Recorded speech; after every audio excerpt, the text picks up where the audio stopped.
Welcome to the Holy Sparks podcast, ladies and gentlemen. Saul K here, super excited on this Friday for a local guest. And without further ado, let me go ahead and introduce the man properly. David Habib, also known to his close friends as Dudu, is a husband, father, Jew, Israeli, a funeral director, and a human being. He has worked at Sinai Memorial Chapel for 17 years in different positions, currently managing the South Bay and Peninsula operation and managing Eternal Home Cemetery in Colma. He is fluent in Hebrew, English, and French. He holds an MBA from the Notre Dame de Namur University and is active in several Jewish communities around the Bay Area. He loves his family, he loves to sing, and of course, spend time with friends. Welcome to the podcast, my friend. How are you? Thank you very much. Thank you for having me. This is an honor. B'simcha, it's my pleasure. So let's take it from the beginning. I want people to hear a little bit about where you were born, where you grew up, and anything else you want to say about that. So I was born in Israel to an Israeli father whose parents were born in Libya, and to a Latvian mother, Jewish Latvian mother, of course. Her parents came from Latvia, met in Israel in Be'er Sheva, and decided to get married. And then they moved to Netanya. They had me and my brothers.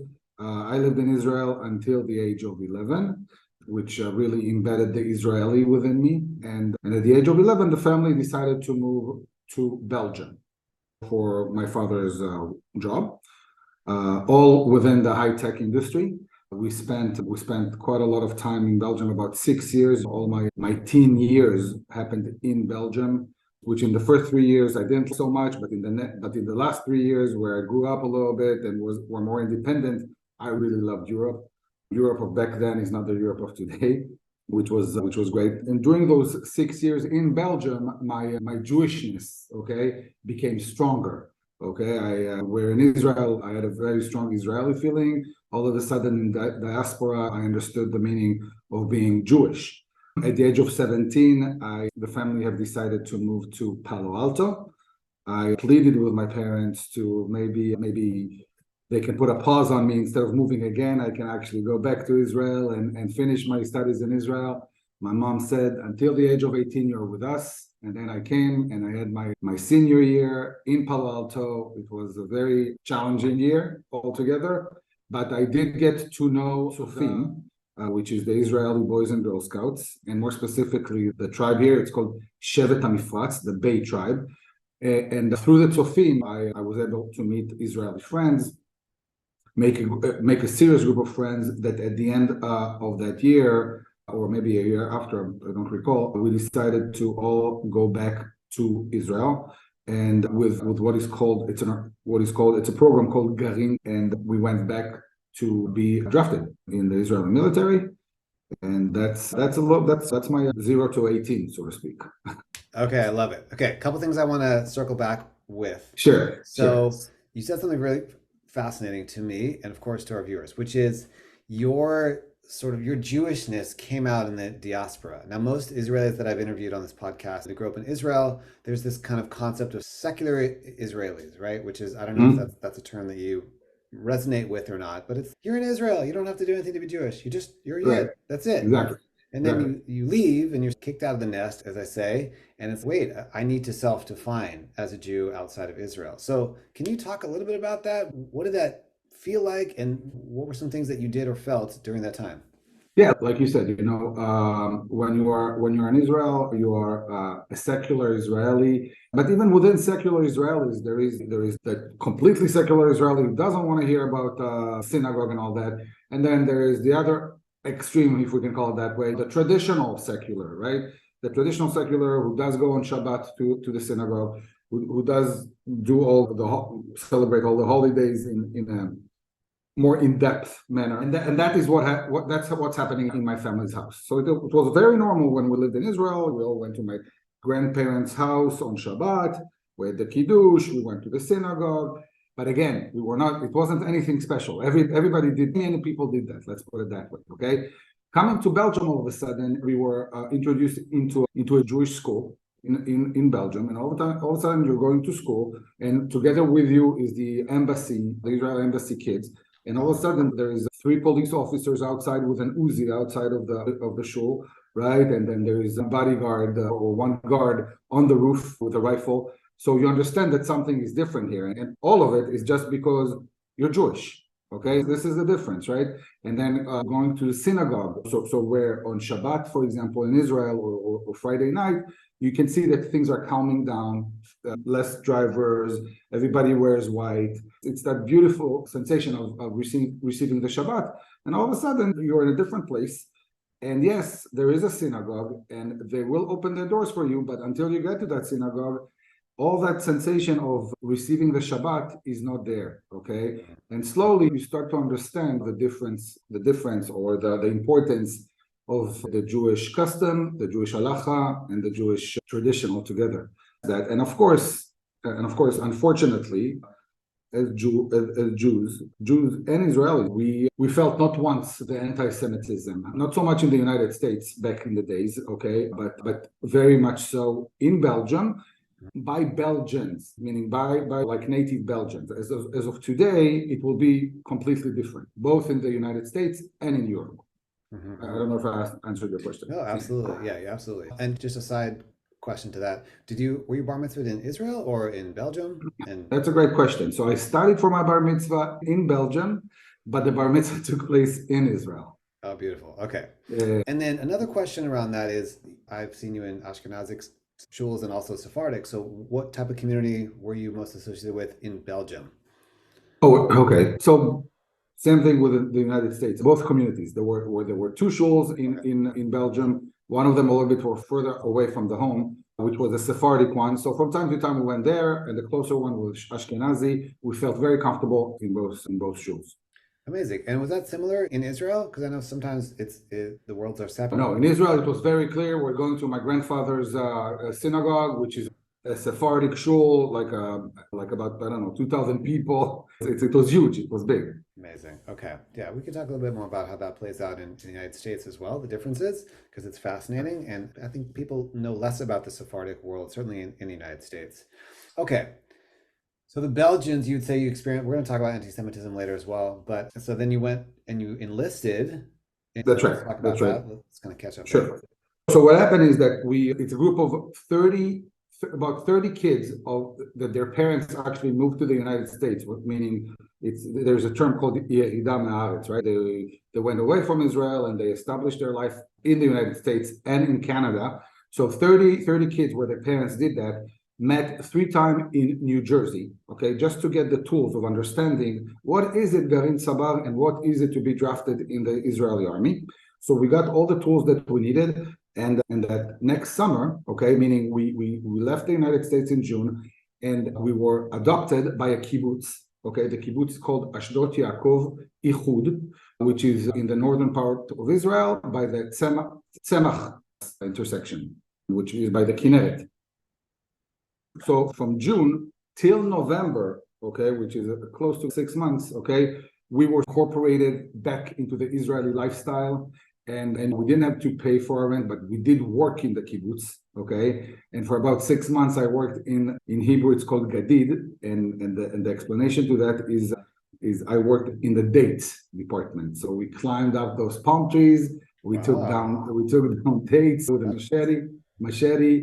Filled the containers with dates, ate half of them, and so it was a lot of fun. You wake up at 5 o'clock in the morning because it's really hot in that area during the summer. So you wake up at 5 o'clock in the morning, you start working at 9 o'clock, you stop, you go do a breakfast in the cheder ochel, right, where everybody mass hall, mass hall, and then you go back for another 3 hours. You work until noon. At noon you get a popsicle and you go to sleep. That's what it is. And then November came, and in November we were enlisted. I had the privilege and the honor to serve in the armory forces, which is the tanks, basically, in Unit 188, also called Barak, which is back then it was one of the newer tanks, the Merkava tank.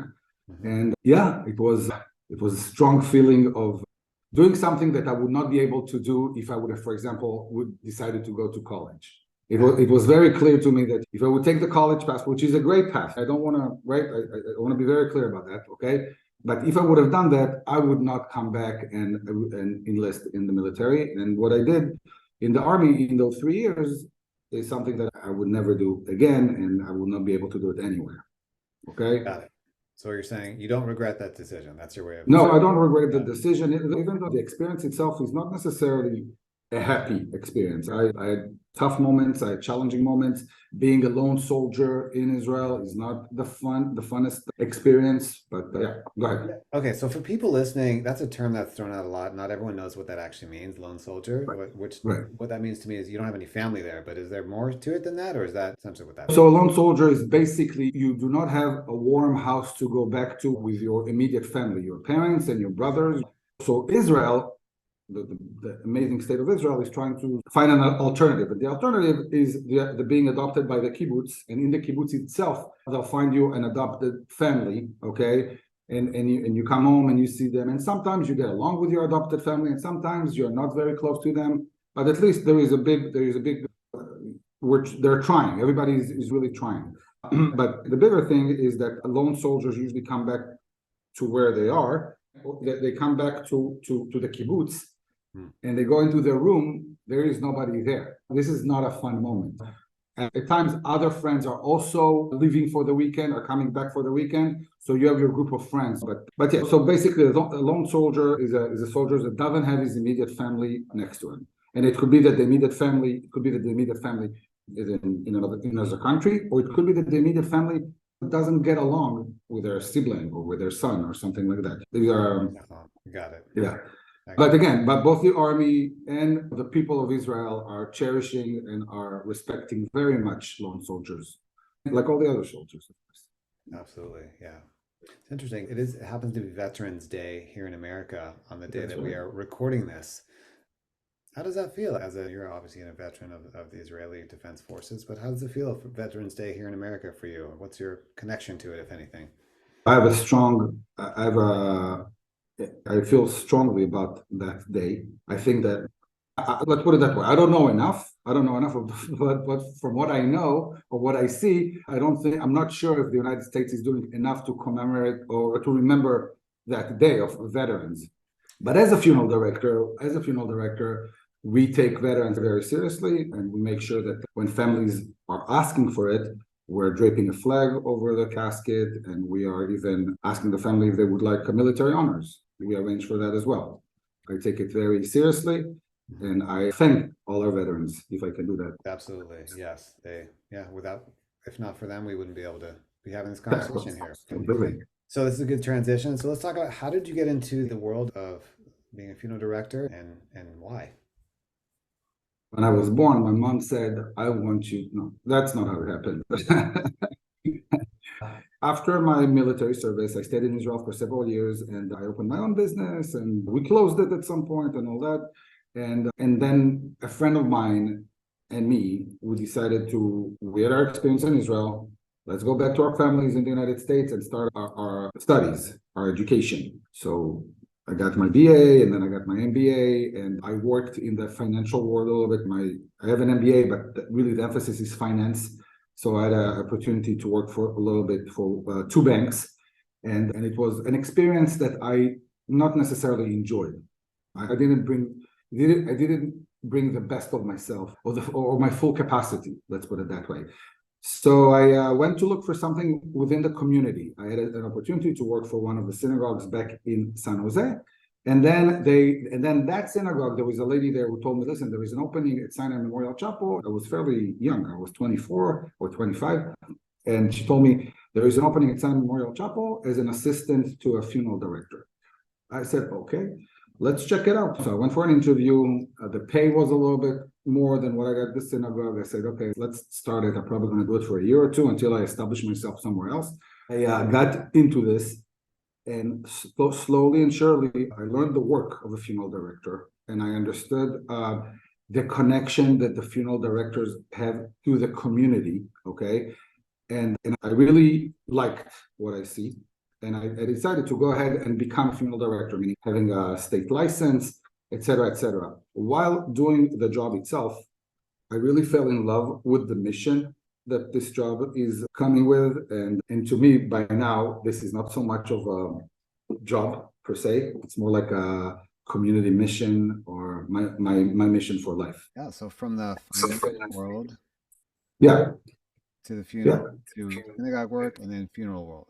That is, I want to say polar. There's a polar opposite realms, right? So I would say that I enjoyed very much studying what I studied. The finance, the emphasis in finance and the MBA and the marketing and all that. I really enjoyed studying it. Okay, I'm using some of it even today, my managerial my position here. But what was missing was the giving back to the community or the giving back to people that are in need. You understand what I mean? It wasn't rewarding at all, sitting in front of a computer and looking at number. And when I can help people that are at the time of in tough times, when I can help people when they're in their tough times, it means a lot to me. Nachon. Okay, what have you learned about life from working so closely with death? That's a great question. Every minute counts. Every minute counts. Okay, when you wake up in the morning, doing the modani is not it should not come automatically. It should be every morning when we read it, we should be fully in that prayer and articulating those words in a very in a manner that we strongly believe in it. Okay, because every morning when we open our eyes, when I open my eyes and I'm able to come and do the job, but not only do the job, giving a hug to my son, giving a kiss to my wife. It could be that there will be no tomorrow. You know what I mean? You know what I mean? And I've seen it from in 17 years. I had the opportunity to speak with a person 2 days ago, and now whoa, somebody called and said the gentleman that you just spoke was passed away, and all of a sudden I'm like, oh. So that's what I'm saying. Every minute counts when you meditate or when you think about life for a moment. Do it seriously. Don't just do it to do it. You know what I mean? 100% agree. Yeah, it's I think about death a lot, actually. Not in a morbid way, but just in a way that sharpens the contrast of life. I was thinking, Mhm. okay, how many Pesachs do we have left? How many Rosh Hashanah do we have left? And if you're in your Yeah. 40s, it's counting. You may have less than you have already had. So it's very humbling and it really makes the moments count. Okay, so let's talk a little bit about your perspective on what's happening with the war in Israel right now. And both as a Israeli, obviously, and an American, you bring a unique blended perspective to the table. Um, One of my missions now, just with the last 3 weeks, is I want to give better information in terms of historically why things are the way they are and what is actually happening and what the war is actually about. Okay, so I'll just start with one specific question and we can go from there. People think in popular media this is a war between Israel and Palestine, which is actually, in my opinion, completely inaccurate. This is not that at all. This is Israel versus Hamas. Do you agree? And if so, or if not, then talk about that. Okay. If we're going to go specific, yes, I agree. The war is between Israel and Hamas. That to be very specific. Okay. If we're going to take the broader view of things, okay, it really is the Western world against radical Islam. Okay, because and I think that we saw it also with 9/11, and I'm not making the comparison. Both of them are tragic moments, but I really don't like the comparison. But 9/11 is what Israel happened in 2001, and during 1990, 94, 95, Israel already have endured all those bus bombings, right? So bus bombings happened in Israel, okay? And all of a sudden, 2011, it happens in the United States. So I would not be surprised to see what happened in October 7 in Israel. All of a sudden, God forbid, happens in Detroit in about 5 years, something along those lines. I don't think it's a far-fetched vision.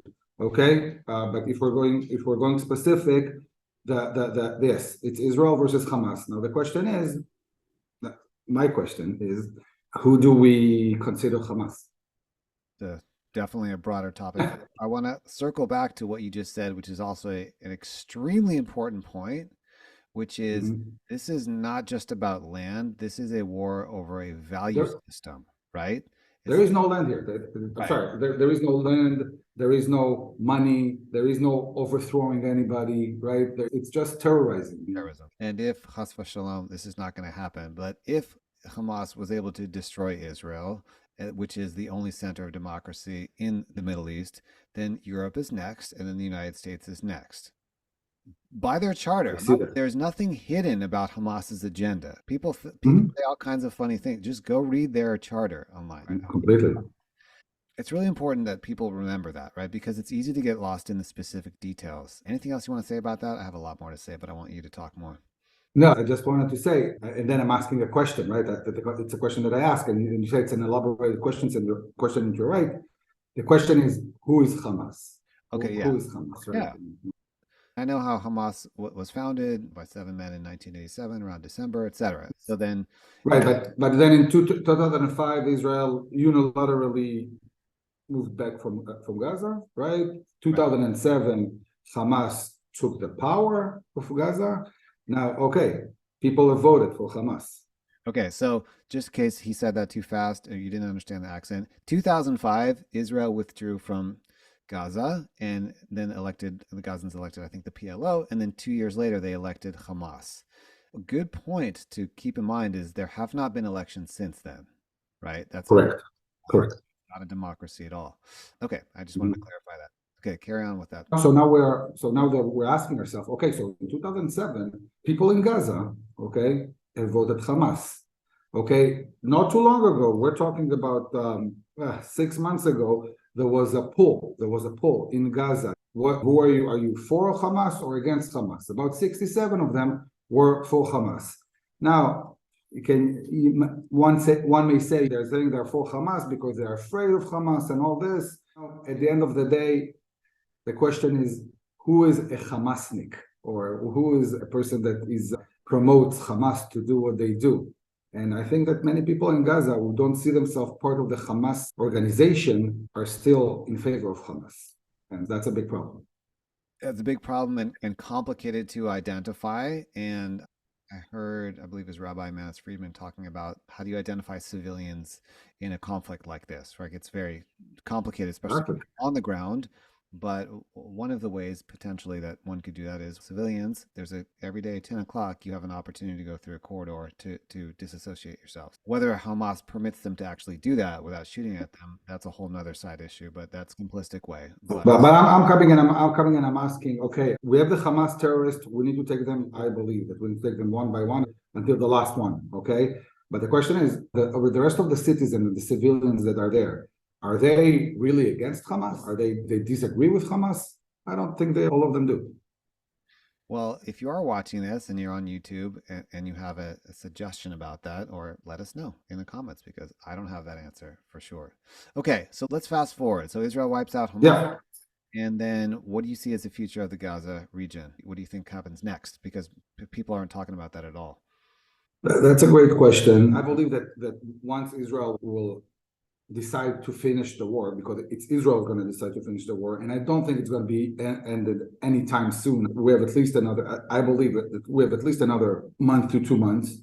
Okay, I believe that Israel will have to stay there for a little bit, just to get things in order on the ground, and then I would think it will be beneficial both for Israel and for the Palestinian civilians to have an international force coming and really help them rebuild, help them establish whatever they need to establish. Yes, it is an Israeli problem, but it should not only be Israel's problem. The destruction of Hamas with the destruction of Gaza coming with it should not be only the Israeli problem. So an international force should come in and govern that area for a little bit.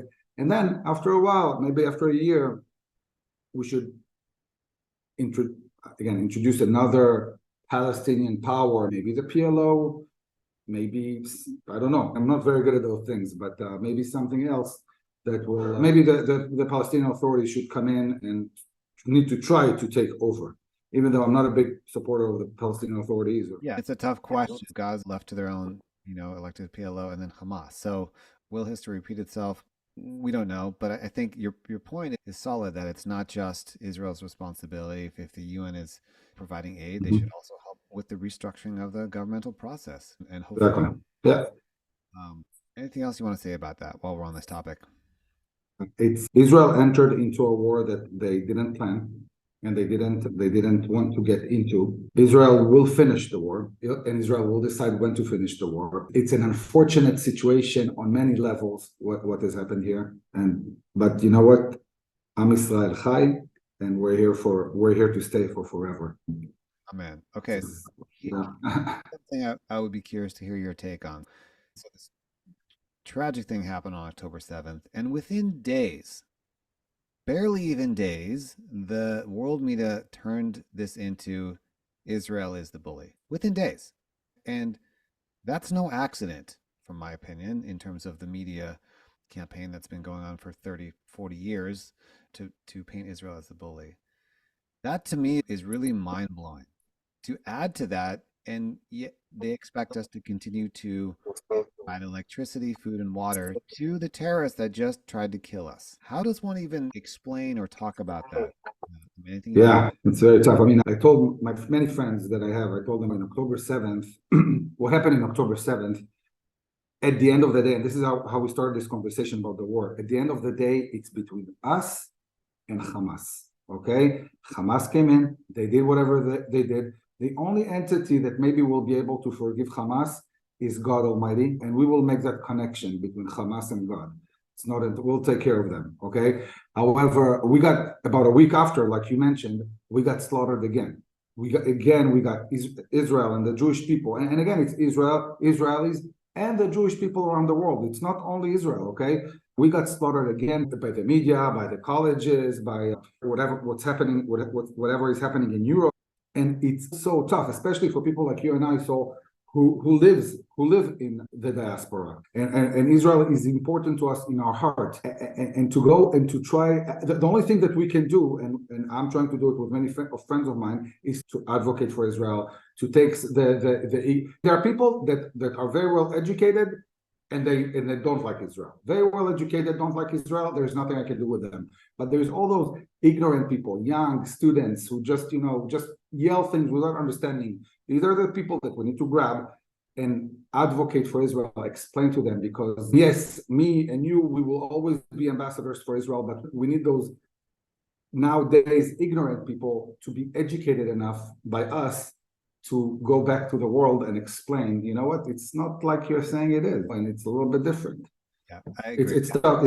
It's a tough job. It's a tough job. I totally agree. Yeah.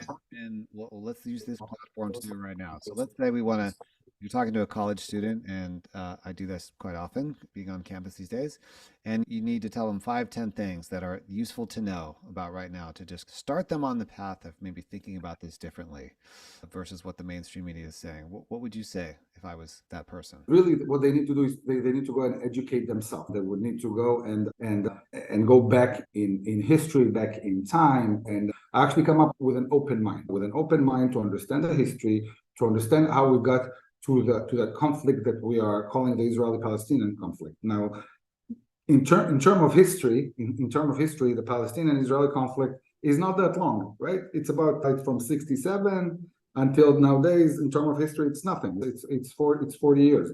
But how did we get to that war? Why is it?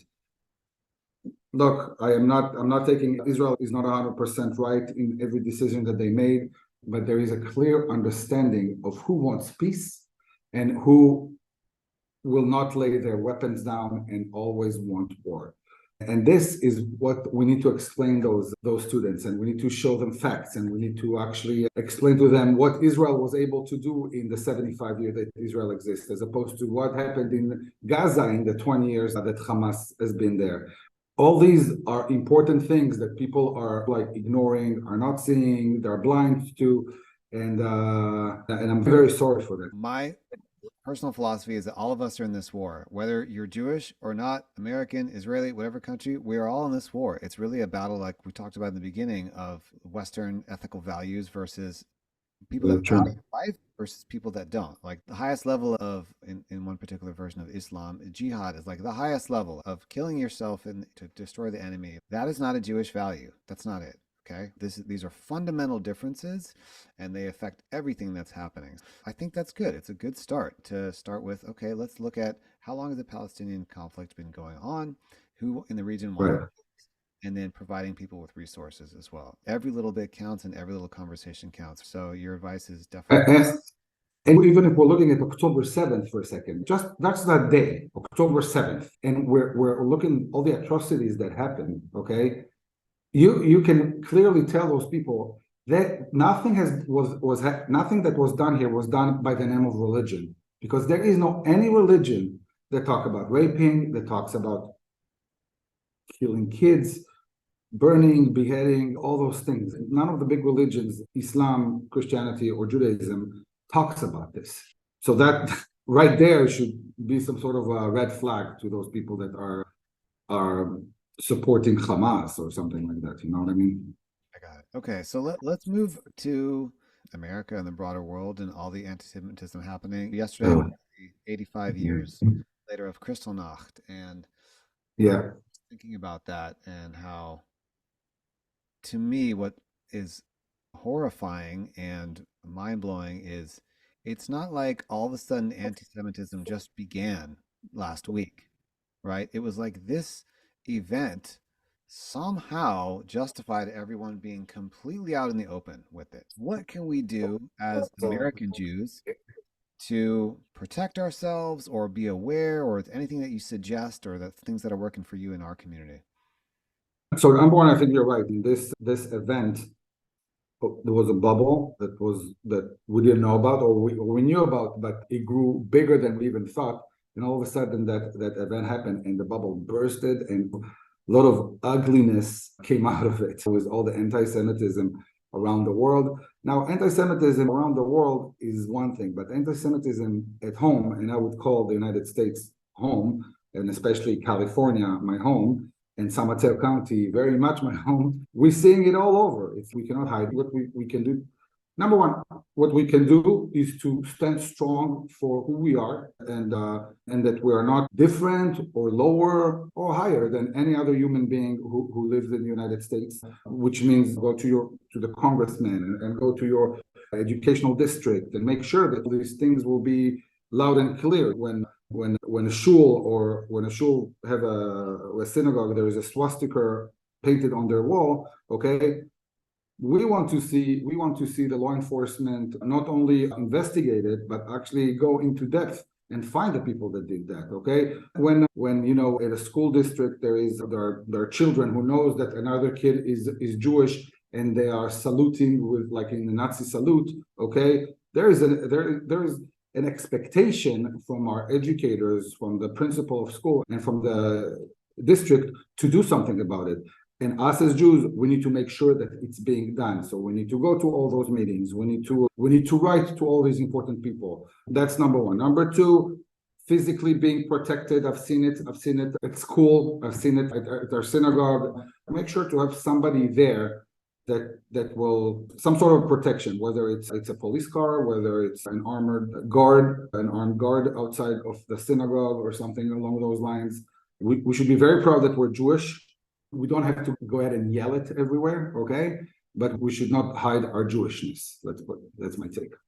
100%. If you like, you've heard this expression before, if you see something, say something, right? And this goes for all of our Sure. Jewish friends and people that support the state of Israel.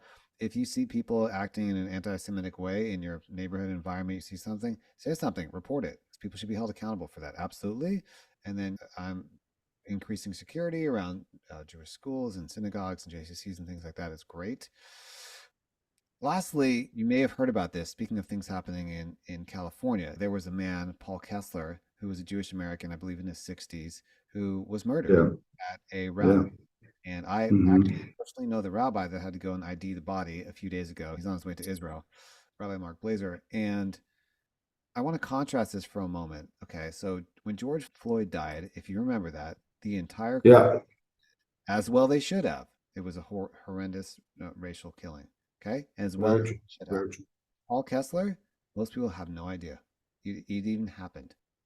I want to say his name, his memory be for a blessing, and that we cannot let things like that go unspoken about. We have to put it in the media's face. Because if people It's in Congress are saying things like from the river to the sea and et cetera, what's being said in Congress, we cannot let those things slide by, right? This is something that we can do. It's easy to forward a post. It's easy. I'll have a list of resources below on this video, places where you can write to Congress about specific things that are happening. You can click links. It's very easy.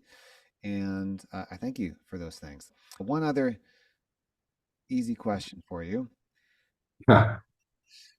What does the Jewish world need now most, and why? I strongly believe that the Jewish world needs to go back to its roots a little bit. Okay, going back to its roots. Roots means the land of Israel. Roots mean Torah and Maasim Tovim, like good deeds, stuff like that. Community, okay, Hakel, how we mentioned other as communities. We should lost all these lost unaffiliated Jews, and we should bring them all together. And this is like a first step. Let's go back to our roots. Let's remember where we all came from, and then let's connect the diaspora Jews and the Israeli Jews. There is some sort of disconnect maybe between those two groups, and we do want to see them together. Let's become stronger as people.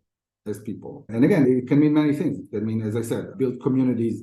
It can mean do a little bit more of mitzvot. It can mean that we support Israel in so many ways, and I'm not only talking about money. Let's advocate for Israel. Let's make sure that everybody within our community have the arsenal, or that our kids have the arsenal to answer tough questions when they're being asked at colleges and stuff like that.